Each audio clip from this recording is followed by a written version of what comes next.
How are birds responsible for the air tragedy that took place recently in South Korea? What are the major aircraft related disasters that took place in the last 5 years? Did you know that the black box is actually a vibrant orange in color? So, this is our agenda for today, and this is what is on our plate. So, recently, a Jeju aircraft it crashed at while landing at the Muan International Airport near the capital of South Korea, that is Seoul, in which out of 181 passengers, only two survived, and the major cause of that has been credited to the bird strikes. Now, how do innocent seeming birds, they can cause such a massive disaster? Basically, I have covered the different types of jet engines in my lecture, one of my previous lectures when I was discussing the scramjet ramjet engines in my lecture on the hypersonic missile system of India. So commercial, there I had mentioned that commercial aircrafts primarily use this kind of engine, a turbofan engine. So how is this engine responsible for providing combustion and thrust to power the aircraft to ascend and move across the skies? So basically, when when this engine encounters air, when it is moving through the air, it encounters the air, it compresses that air before mixing it with the flame and fuel. And what happens when a bird collides with this aircraft? So the engine or that thruster that ingests that bird, and obviously depressurization takes place, the engine is massively affected and the engine failure can occur. Now, normally, the big commercial aircrafts like the Boeing 737 and the Airbus A320, they are capable of handling some minor collisions with the birds. But normally, when an engine failure, there's a possibility of an engine failure, then the pilots, it is recommended for the pilots to land immediately, especially if the damage takes place to the windscreen or the windshield of the aircrafts and the visibility drastically reduces. So it is recommended that they quickly land. Now, what is the reason that bird strikes have become so common, or how the bird strikes actually adversely affect the airplanes? Normally, during the rainy season, what happens is that there are plenty of rain puddles, water puddles created on the ground, on the runways. So it attracts a lot of insects. Now, the insects are the major food source of the birds. So birds, they accumulate there, and while the aircraft is moving, they get dispersed. And obviously, aircraft is moving at a much higher pace. Birds are not able to escape the high speed and they get ingested by the thrusters. Second is, what happens is when in case of landfills, the garbage dump. One of the recent examples was in 2019 near the Ahmedabad airport. So what happened there was there used to be a large landfill site, garbage dump site. So the authorities planned to disperse or move away that garbage because that was directly in the trajectory of the landing and the taking of aircrafts. So what happens is garbage is lying air, the birds are obviously surrounding that to scavenge for food, and whenever the authorities, the excavators, they went to take out the garbage, remove the garbage, so the birds were dispersed, and hence such a it was observed that out of an average of 11 bird strikes took place for around 10,000 flights. So these are some of the reasons. And obviously the major issue which occurs, the major possibility of the bird strikes is during the takeoff and landing process, because obviously the birds, they cannot fly at very high altitudes when the aircraft is cruising near the tropopause at high altitudes. So that is the major. And at that point, and takeoff and landing are the important phases during a flight where the crew the pilots and the co-pilots have to be in coherence with the aircraft. They have to regulate the aircraft in, although they have the aircrafts have automatic controls, they are electronically equipped and way more advanced, but that these are the crucial phases. Also, although at high altitudes, like I explained, the bird strikes are very minimal or rare, but at high altitudes the air is very thin, and in case the thruster, the engine ingests the bird, then it will lead to rapid depressurization, and it will cause have an adverse or devastating consequence on the cruising aircraft. So these are some of the ways. This is what explains, although investigation will continue for quite some time, but supposedly, purportedly, the reason for this recent South Korea aircraft crash has been attributed to the birds. Okay. Now, the second agenda, some of the massive disasters that have taken place over the past 5 years. Before that, an interesting case, another of which involves bird strikes causing the failure of the engines. This was a movie I happened to watch a few months ago, Sully. Actually, it is based on a true event. So this is the actual captain who was piloting that aircraft, this US Airways flight 1549 in 2009. So what happened when this captain, he was piloting the aircraft? It was supposed to go this LaGuardia Airport in New York City, and it was supposed to go from this LaGuardia Airport towards North Carolina. What happened in between this 2 and 3 points? Bird strike took place, and it caused the failure of both the thrusters, both the engines. So there was a mayday SOS situation. Now within there were 155 passengers including crew on board that aircraft. Now the co-pilot and the pilot had to decide at that in real time what to do, how to save the passengers. So if you have time, you can see this movie. This is Captain Chesley Sullenberger. So the short for Sullenberger is Sully over his name. The movie is created. So there were two or three options which the captain Sully could to take place.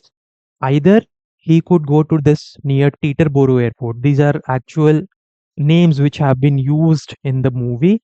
He could either go back to LaGuardia Airport, but out of all these, because of his wisdom, his experience, he decided to land in this Hudson River, the major river flowing through New York. And the temperature of the river at that time was -7 degrees Celsius, and the landing was made at approximately more than 140 miles per hour.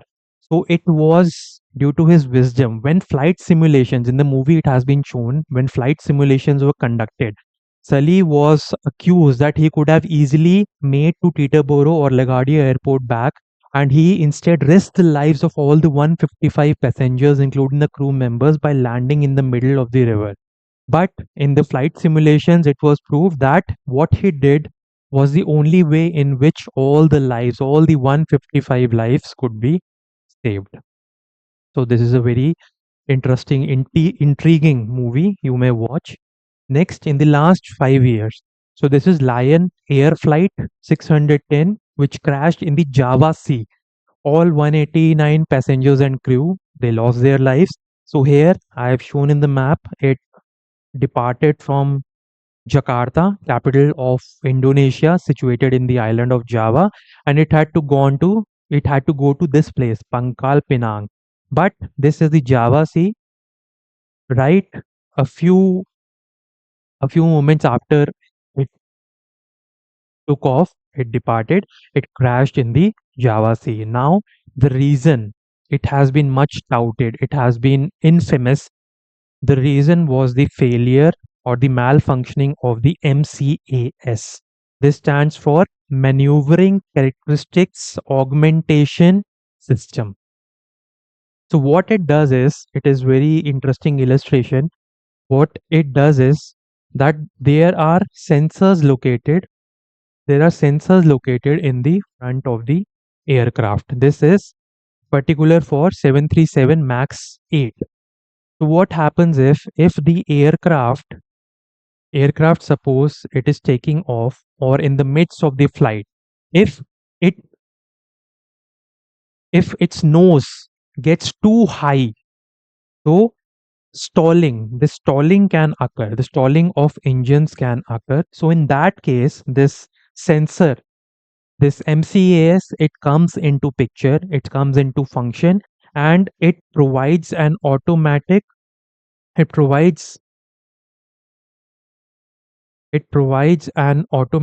adjustment of the nose and brings it back to level. Now, due to the malfunctioning of the MCAS system, false signals were getting generated, which automatically led to the lowering of the nose. So the MCAS malfunctioned, it was giving the signal to the aircraft that it is too high. So it was already at this level. So the MCAS assumed that it was the aircraft nose was up by more than an angle of 10 degrees Celsius. The engine could stall. So already it had it which the function which it had to perform in case the nose had tilted upwards, it started performing in this neutral position and the plane began to nosedive. Okay, so the only option for the pilots were to switch off the MCAS system, but a safeguard was built which allowed the MCAS system to to reset and keep sending the false signal and continuously tilted the nose of the aircraft towards the bottom, and it was like a tug of war between the pilots manually trying to uplift the nose of the plane and the MCES, which was automatically tilting the plane towards a nosedive, and that is one of the reasons why this crash took place. And after this event, there was one more crash which took place due to this MCAS, this Ethiopian Airlines 302 March 2019, with again same aircraft is there, Boeing 737 Max 8, all 157 crew, including crew members and passengers. They lost their lives. So it was from Addis Ababa, it departed the Addis Ababa, capital of Ethiopia, and it was supposed to go to Nairobi, capital of Kenya. But right after 6 minutes after takeoff, this MCAS system, common to both the Lion flight, it malfunctioned again, and due to the inexperience of the pilot, he could not again handle the malfunction. He could not take the flight or the aircraft out of jeopardy, and after these events the entire fleet was grounded. Scrutiny took place of the Federal Aviation Authorities, training of the pilots. So the whole infrastructure, the whole it was it it had to be reinvigorated, had to be scrutinized, and an overhaul needed to be taken place. So these are two of the major disasters. Then Air India Express flight, our very own nation, 1344, Boeing 737-800. Now this is an interesting.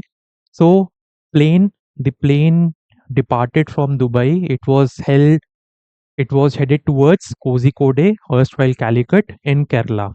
Now, what happened was the atmosphere was inclement, it was inhospitable, it was raining. The the airway was not only wet, it was also slippery, and it was very small in size. You can see it was a tabletop runway. So, what happens? There is a concept which I'll discuss briefly is the aquaplaning.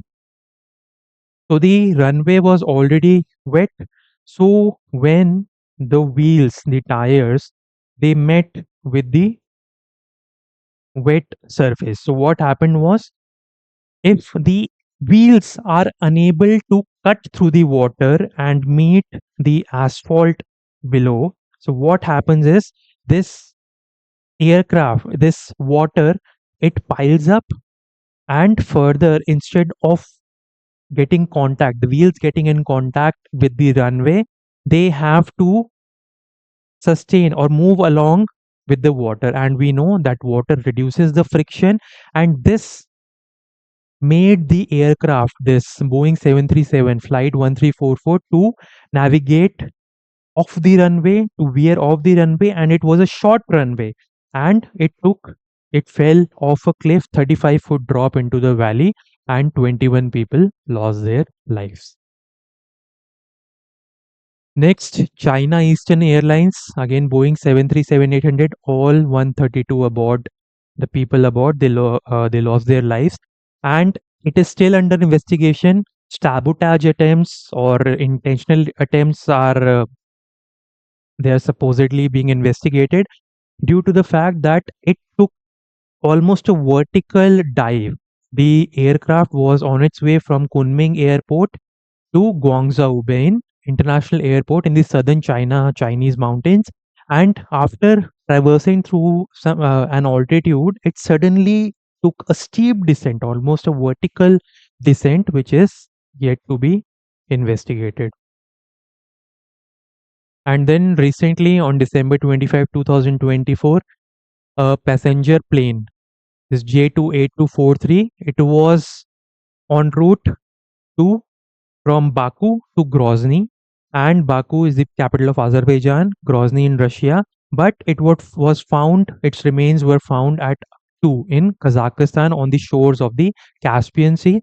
So, purportedly, the Russian military have claimed, or they have confessed that due to their mechanisms of deflecting the Ukrainian drones, which are targeting their country in the Russian Ukraine war. So it was mistakenly this aircraft was mistaken for an unmanned aerial vehicle, and it was shot down accidentally. So 38 fatalities took place.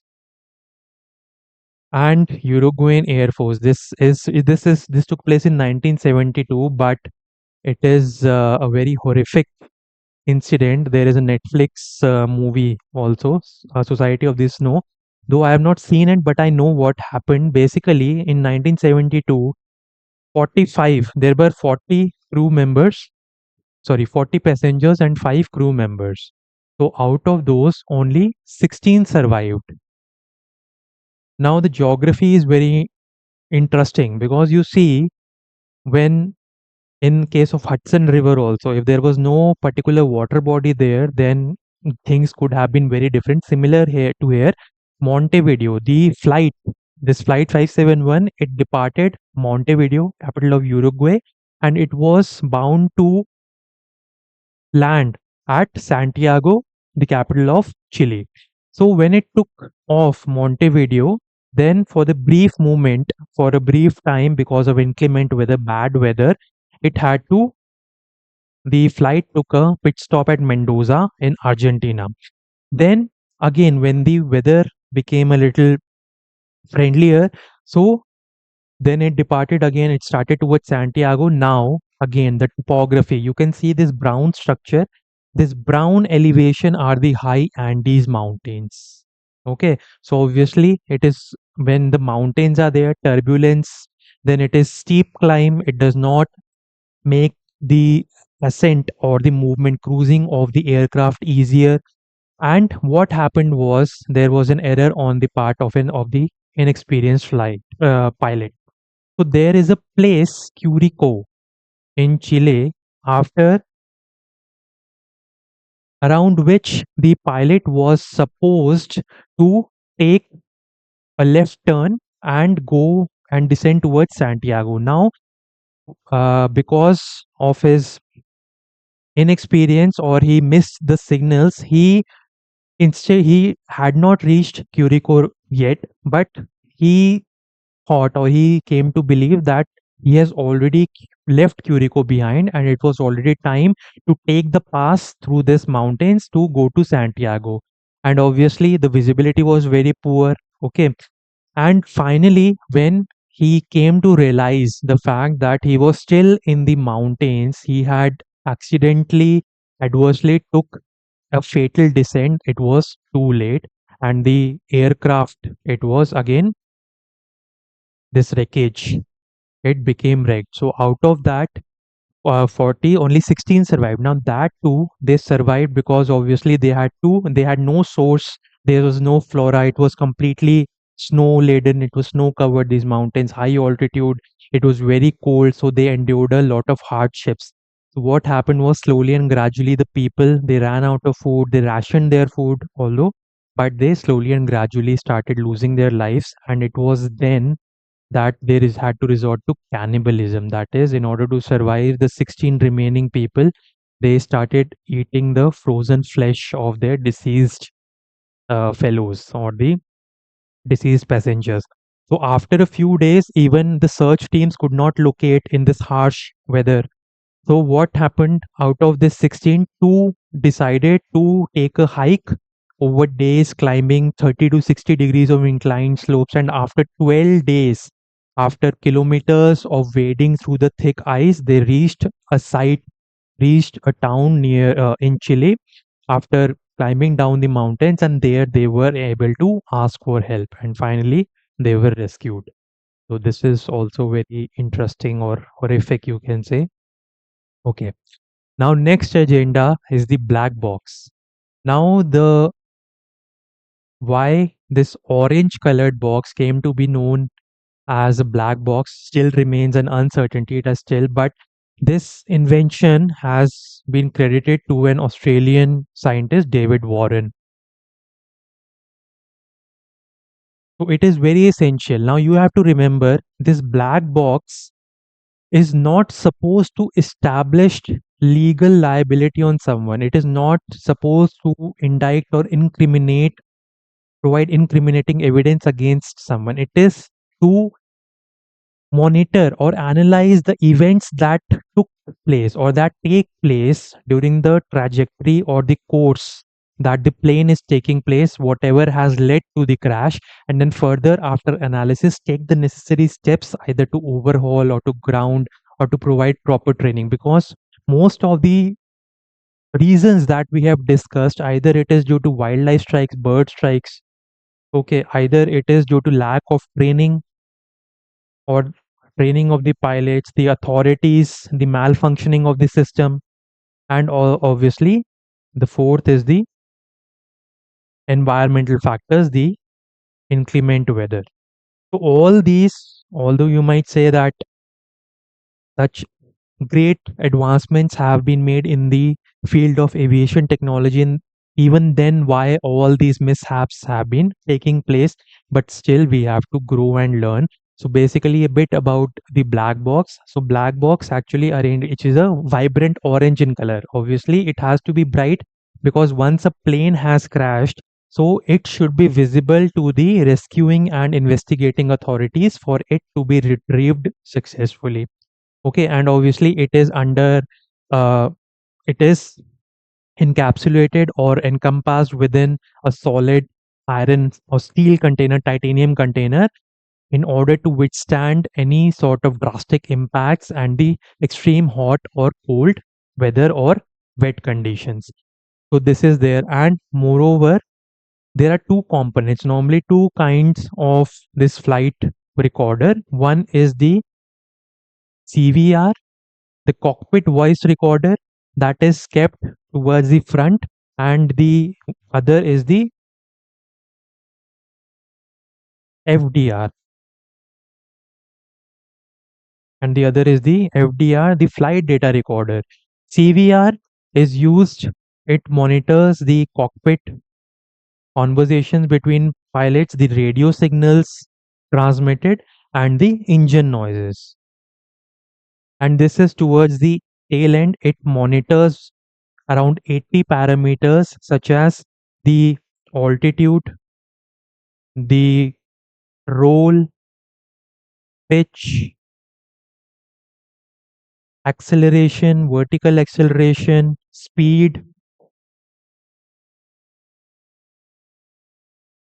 tilt, okay, autopilot, and so on, so that it can give a complete information. But even after crash takes place, it is not immediately, it cannot provide any conclusive evidence immediately.